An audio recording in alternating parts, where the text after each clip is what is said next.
Grüß euch, ich bin's wieder, der Peter vom Atelier Mörd, und im heutigen Video zeige ich euch, wie ich ein Griffbrettel mache. Ja? Und mehr davon, was für Überraschung, wie immer nach dem Intro.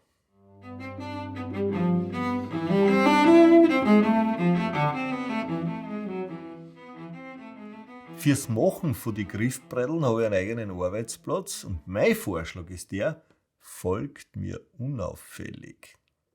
Dann spannen wir das Griffbrettel jetzt einmal auf. Und zwar genau so, dass er sozusagen unten aufliegt. Ja? Und das sind so Niederzugspanner. Das heißt, da sind so Lamellen drinnen und die ziehen das Werkstück nach unten. Das hat sich bewährt, das funktioniert ganz gut. Ja? Dann nehmen wir einmal einen Hobel. Ja? Das ist jetzt die Diskantseite, weil da ist die Wölbung vom Griffbrettel. Das heißt, ich gehe jetzt einmal her und hobel einmal gerade um. Ja? Und dann mache ich diese Schrägen zur Hälfte, wie wir es ja zuerst schon besprochen haben. Ja? Gut? Das ist die eine Seite. Jetzt machen wir die andere Seite. Die machen wir nur schräg. Ja? Das heißt, jetzt bin ich gerade und jetzt fahre ich ganz ein ganz bisschen schräg um. Ja? So. Dann wechsle ich die Backen aus. Ja? Jetzt brauche ich eben andere. Und da passiert jetzt etwas Interessantes. Ich spanne das einmal ein, dass es einmal gescheit hält. Und zeige ich das nochmal. Unten drinnen habe ich jetzt so höhenverstellbare Dinger. Das heißt, ich kann jetzt hergehen und das da aufheben. Ja? Siehst du das? Damit kann ich mir sozusagen das, wie viel das hohl ist, einstellen. Okay? Das ist was Wichtiges. Ich gebe es jetzt auch wieder auf 0 over oder ein bisschen unter 0, dass das Griffbrettel selber mal aufliegt. Ja? Spann das ein.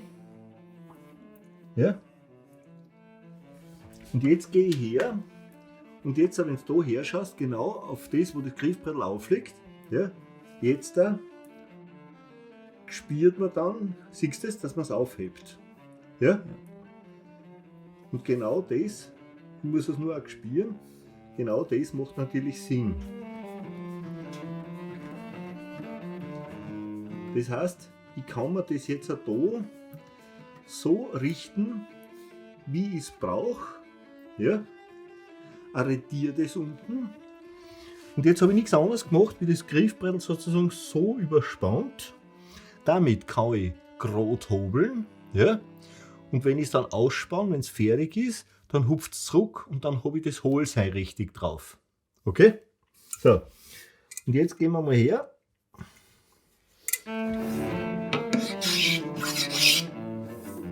Und man sieht, ich hobel jetzt in der Mitte was weg. Ja? Weil genau da habe ich ja überspannt auf. Okay?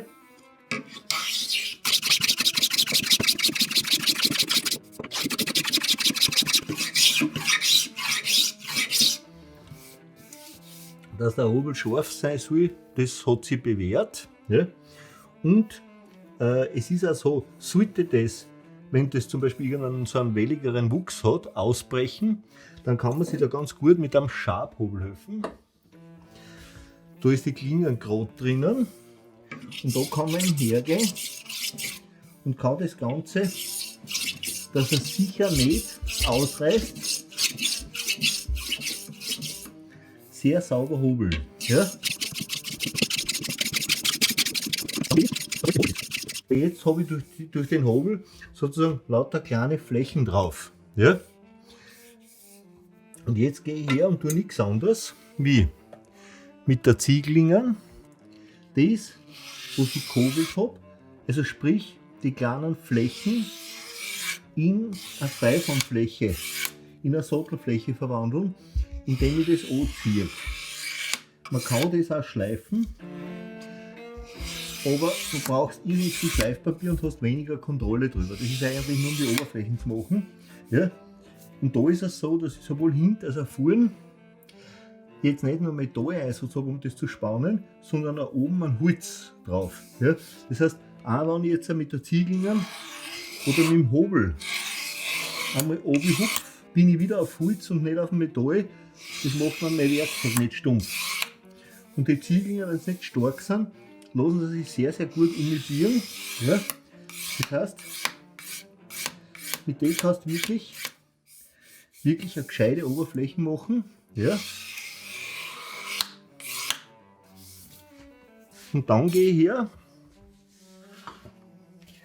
und schleife das Ganze im Prinzip nur noch fertig. Das heißt, zuerst, wie wir es ja schon beim Griffbrettel anziehen gehabt haben, zuerst ohne Leder die Seiten. Ja.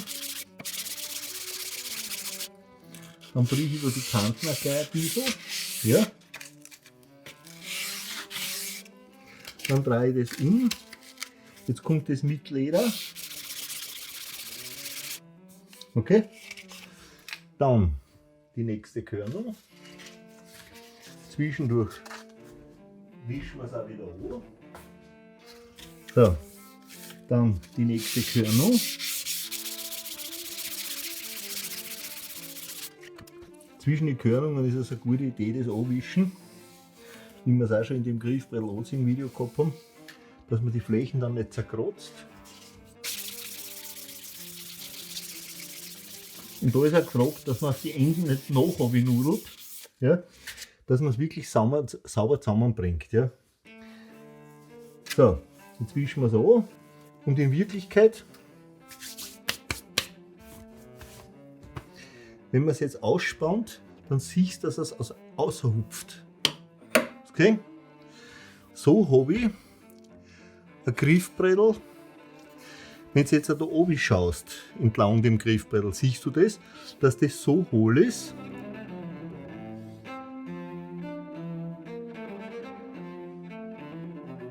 Ja. Und auf der rüberen Seite sieht man jetzt einfach, dass es weniger ist. Ja? Mhm. Wichtig ist, dass es richtig hohl ist, ja? Und dass die Krümmung sozusagen stimmt. Ja? Aber wie wir gesehen haben, das ist ja eigentlich eine ganz leichte Geschichte, ne? Das ist nicht schwierig. Ja, mit so einer Wunderholbank da. Ja, und da muss man jetzt zusammenrahmen, weil alles schwarz ist klar. Ja, jetzt habt ihr gesehen, wie ich ein Griffbrettel mache und warum ich es so mache. Und ich würde mich freuen, wenn wir uns beim nächsten Video wiedersehen. Pfiat euch! Boah, Drecksstift, du Depperter! Die Frage, So, was? was deppert ist. Das reicht's aber. Das Intro und das Outro machen wir jetzt oder fürs Griffbrettel. Und jeder, der schon mal Ebenholz geschliffen und bearbeitet hat und schwarz ist bei den Fingern, soll uns berichten, und das könnt ihr gerne in die Kommentare reinschreiben, wie das ist, wenn man mit diesen dreckigen Drecksfinger nach einer Nase bohrt und man da niesen muss. Weißt du, wie wir das machen? Klappe die dritte. Genau, und beim Intro legt er ein paar Bredeln hin und beim Outro dann ein paar mehr hin oder so noch. Das reicht schon mal beim Intro. Oder beim Intro würde ich sogar mehr hin tun, oder? Jo, passt super. Action! Schnipp, schnipp.